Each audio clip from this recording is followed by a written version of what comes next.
I think the odds of a recession, global recession, starting sometime this year are over 50%. Yeah. The market has another leg down to go. So if we get recession, we're going down another 10%, 10, 15%. No, and all in will be down, 20, 25, 30%, something like that from the peak.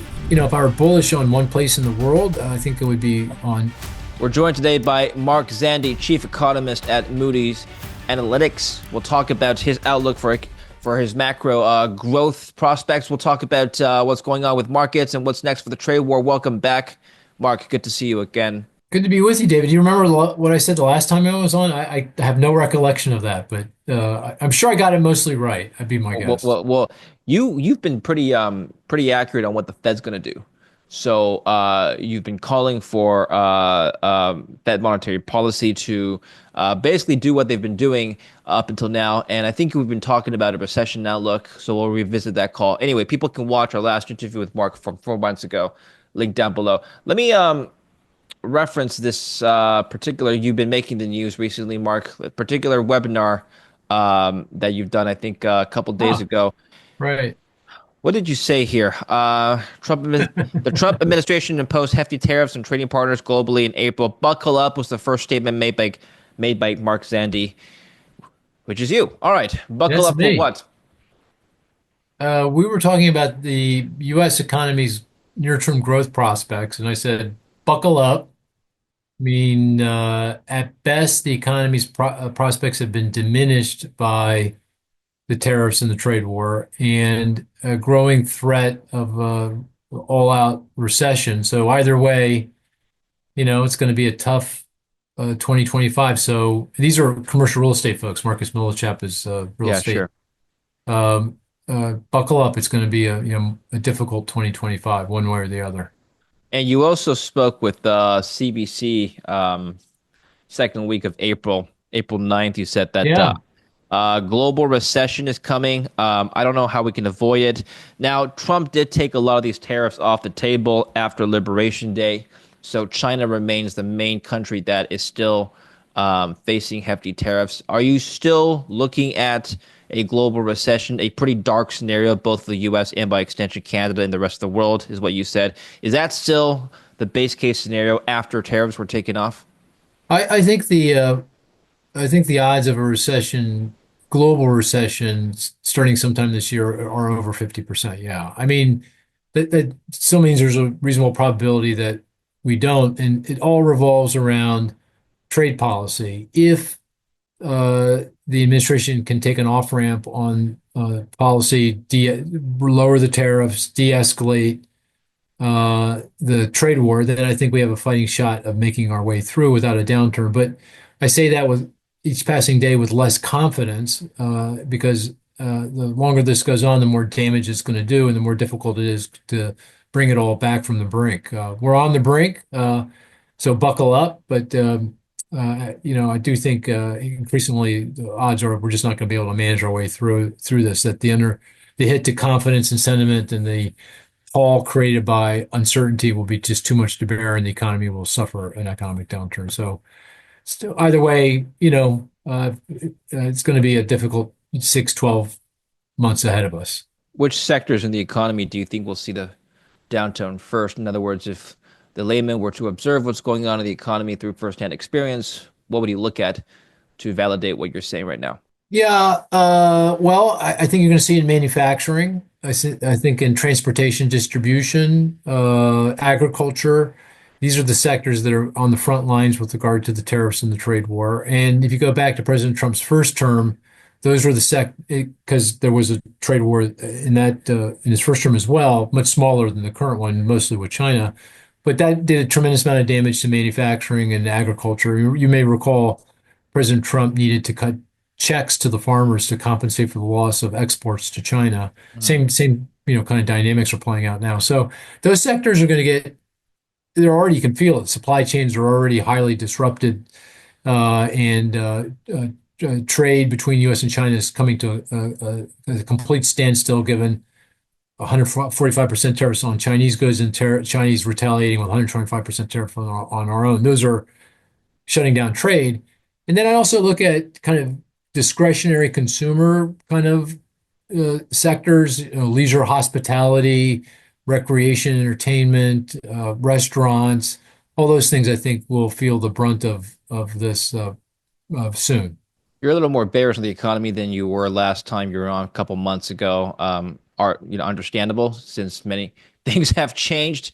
You're also calling for last time earnings growth to track nominal GDP growth around 4 to 6%. Is that still the case? I'm guessing it's going to be lower now. Yeah, I don't. I think at best flat, more likely down now. I mean, the tariffs are a tax on consumers, but they're also a tax on businesses. Many businesses rely on imported product to produce whatever it is that they're producing. So they're going to have to pay more for that. And, they're not going to pass all of that through, at least not quickly. And that means, weaker earnings and sales are going to be weaker as well because the tax on consumers means less demand for stuff that businesses produce. So sales will also be off. So it's a combination of weaker margins and weaker sales. So that means profitability at best is flat, increasingly likely that it'll take a hit here. Are you ready to meet the biggest minds in Bitcoin face to face? Well, this summer, the crypto capital of the world isn't Silicon Valley or New York or even Miami. It's Las Vegas, introducing Bitcoin Vegas, the ultimate Bitcoin event of 2025. And this is not your average conference. Join real conversations with people shaping the future of money. Thought leaders like Michael Saylor, Lynn Alden, Ross Ulbricht, Winklevoss twins, David Sachs, and many, many more. Whether you're a hodler, builder, or just Bitcoin curious, BTC Vegas is where ideas ignite, partnerships form, and conviction grows in the space. Tickets are going fast, so lock in your spot today using my link down below or scan the QR code here. You'll get a 10% discount. Get it before tickets are sold out completely. We'll see you in Vegas. Well, one thing that you did say that turned out to be quite correct is the overvaluation of the markets. You had called for not your base case scenario, but it was a growing risk. You told me last time that markets may see a major correction because of how Yeah. overvalued things were. Well, that did happen. It was down. The Nasdaq was down 20% at its low. It's since recovered a little bit. Is the market, specifically the equities market, is it still overvalued after this big correction that we saw? I think if there was no recession, it's kind of sort of, I have no opinion really. It's not, when we last talked, it was, in my view, screamingly overvalued. I mean, it was, I think, clear. Now, if there's no recession, then no. I think the market is down. It's corrected. It's down 10, 15, 20%. I don't think it goes anywhere, quickly, but I think kind of sort of near fair value.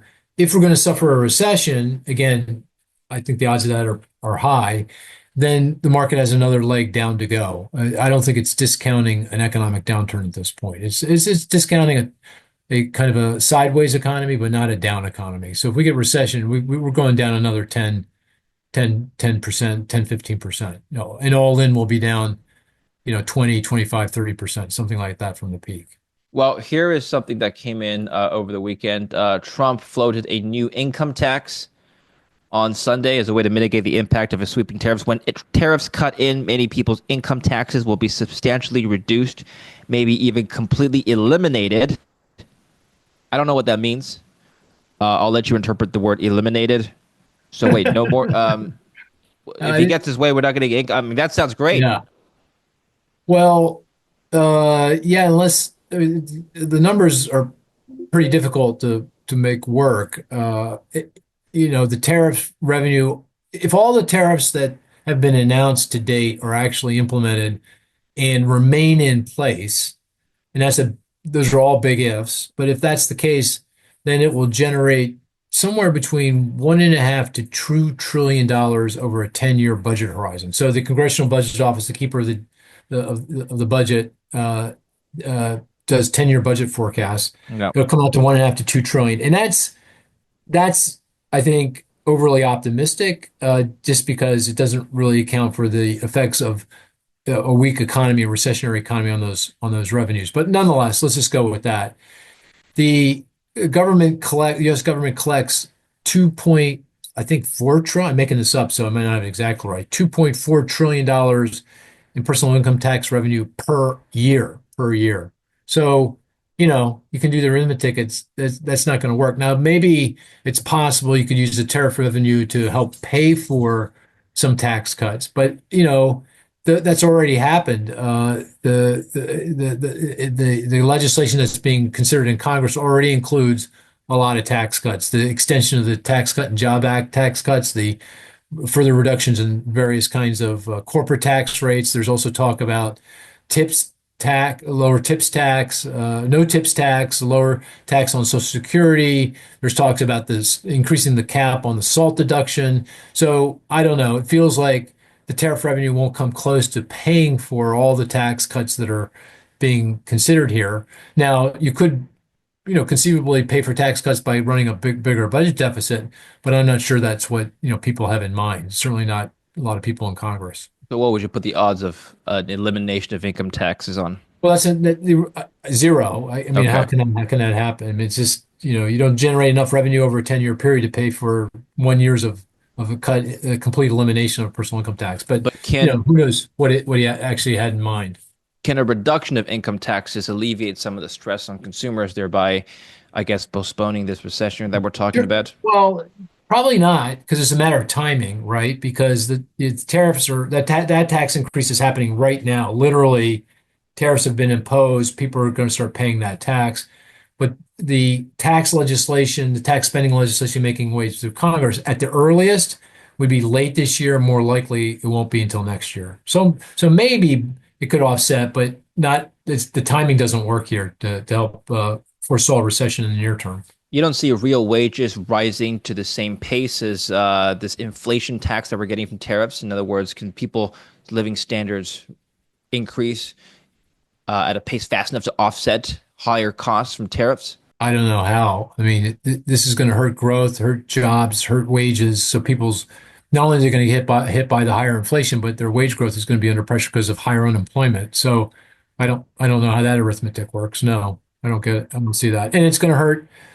If that's the case, then that hurts earnings, doesn't it? I mean, that'll cut into profit margins and make corporate earnings even weaker. So I don't know. That doesn't work for me. One thing that surprised me is how weak the dollar has behaved since 2025. In theory, tariffs should push up the dollar, especially if other currencies fall on the back of rising tariffs on them. But the reverse has happened. Has this trend surprised you? This is the DXY chart.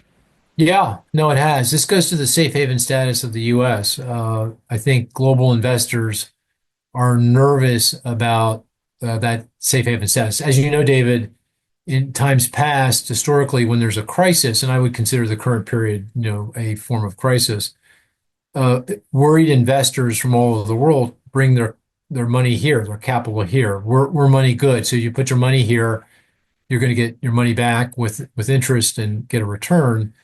And so that generally drives up the value of the dollar and pushes in a risk-off environment here in the U.S. interest rates down. Yeah. But in this episode, in the wake of the liberation, so-called Liberation Day, we've seen just the opposite. Yields have pushed up, whereas the dollar has fallen, and that is consistent with the idea that global investors are just not so sure about that safe haven status. They're worried about it, and so yeah, I was surprised. I have been surprised by the weakening dollar, and it's against almost all currencies except the Chinese currency. The euro is up, the yen is up, the pound is up, the Aussie dollar is up. Maybe you know better than I because you're in Canada. Is the Canadian dollar up against the US dollar? I don't know. Do you know? I'll check on the Canadian dollar and I'll get back to you in a minute. But let's talk about what you were just talking about here, the U.S. 10-year yield. Let's go back to my screen now, Mark. This is the yield versus DXY. Yeah, this divergence. Let's comment on that. So if the U.S. is no longer a safe haven, the answer is, well, the question for investors is where do we go? See, this is the divergence you were mentioning here. Yeah. Yield going up and the dollar going down in April. Were investors going to emerging markets? Were they going to other currencies? I know the Swiss franc went up a lot on Liberation Day. So other currencies de facto became safe havens. Gold arguably was a Cool. safe haven. So Yeah. yeah, where do people go? Where should we go when this happens again? Well, there's no good place to go, and that's the one thing that's saving the dollar. I mean, I think we'd see much more weakness if that weren't the case. But the euro is up, the yen is up, the pound is up. You mentioned gold prices; they're way up; they're at record highs. So all those things, and I suspect at some point, although crypto is down, it's been down, consistent with the down in the equity market. that may also get a bid at some point if, the capital flight really becomes, more significant. But it's more on the margin, it's just how unusual it is compared to previous episodes when the global economy got into a problem, you'd see just the opposite. So it's not so much the magnitude, it's more just directionally how, what that implies, what that suggests. Yeah. By the way, to answer your question, huge rally on the loonie. No, there you Uh, go. so CAD's up to zero point 0.7. It was at less than that before that, 0.69. By the way, we're speaking today on the day, the eve of a Canadian election.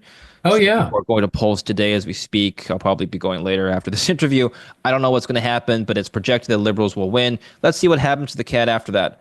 So Is that why you're dressed up, David? Why you got a suit and tie no, I'm on? dressed up for you, Mark, not for the Oh. not for the election.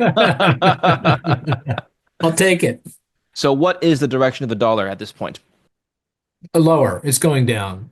I do think, over time, again, as you can tell, I'm very nervous about the U.S. economy and its prospects. I think at best it's diminished, more likely recession that will, ultimately put pressure on the Federal Reserve to start cutting rates probably later in the year once they're comfortable that inflation is not an issue. And I think they'll get to that place. But that all argues for a lower value of the dollar. So I think the general direction of travel here for the dollar is down. No, it's like any other market goes up, down, and all around. So, it's not a straight line, but I think the direction of travel is for a lower value of the dollar. So 50% odds of a recession, lower dollar, perhaps lower earnings on the S&P. What are you bullish on, if anything? Oh, I'm hard pressed on that. Maybe on Europe. I'm bullish on Europe. I think Europe um, relative to US or just in absolute terms?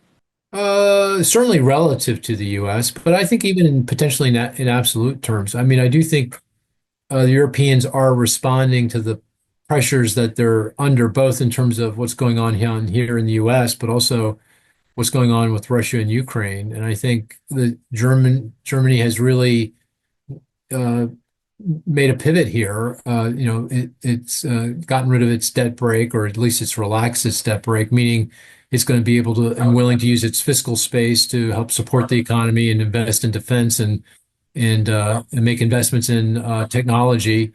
And I do think Europe, in times like these, when there's a lot of crises and pressure, comes together, and the continent takes another step towards a stronger union. That happened back in the 2011, 12, 13 European debt crisis period, and I think that's going to happen here. So, if I were bullish on one place in the world, I think it would be on Europe. It's I don't know that we'd say European exceptionalism.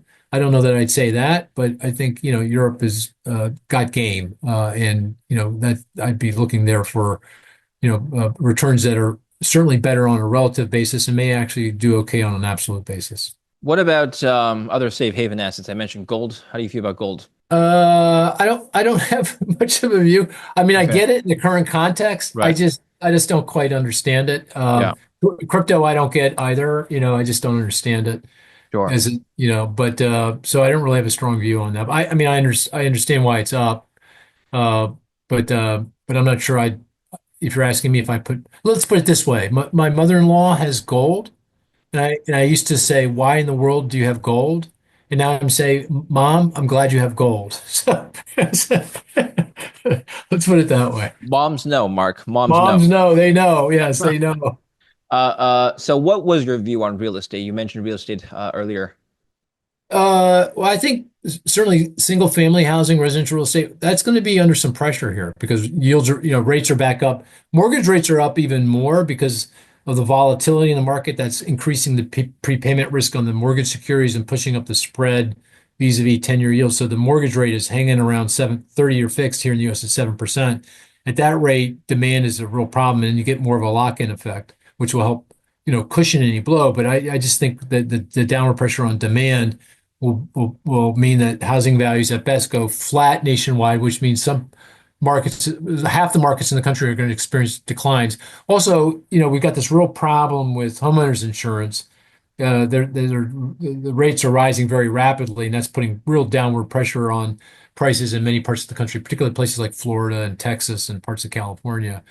On commercial real estate, I think prices are already down. It corrected, or it has corrected already to a significant degree. Multifamily office, in particular, I do think we might have some further weakness in industrial because of less trade and transportation distribution that we were talking about earlier.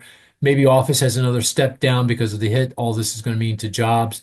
But certainly not no price increases, but I think that, just some modest price declines in the CRE market in broad terms.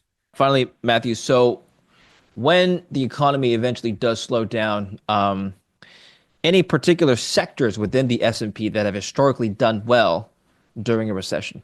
I don't know. That's beyond my pay grade, David. I'm a macro guy. You got. I go for. I'll go. I live in the 30,000 foot level. You can take Sure. me down to 10. All You right. take me to 5 or to I run out of oxygen. So I can give you an opinion, but it's not an informed one. So I'll pass. All right. Makes sense. Well, Yeah. thank you for your candor.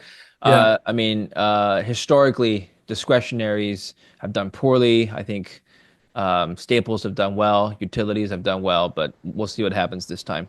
Yeah. Great. Well, very good. Thank you, Matt. Sorry, Mark. No Apologies. worries. Thank No you, worries. Mark. I appreciate Yeah. your insights today. What can people do to follow you, and where can we go to stay up to date with your work? Well, I've got a podcast as well, David, Inside Economics every week. If you're a bit of a nerd, you like data, and like this week, we got a data dump in the United States, all kinds of data coming out. So we record on Friday, and we'll be talking about the data and what that all means. So if you want to listen to this voice anymore, you can go listen to Inside Economics.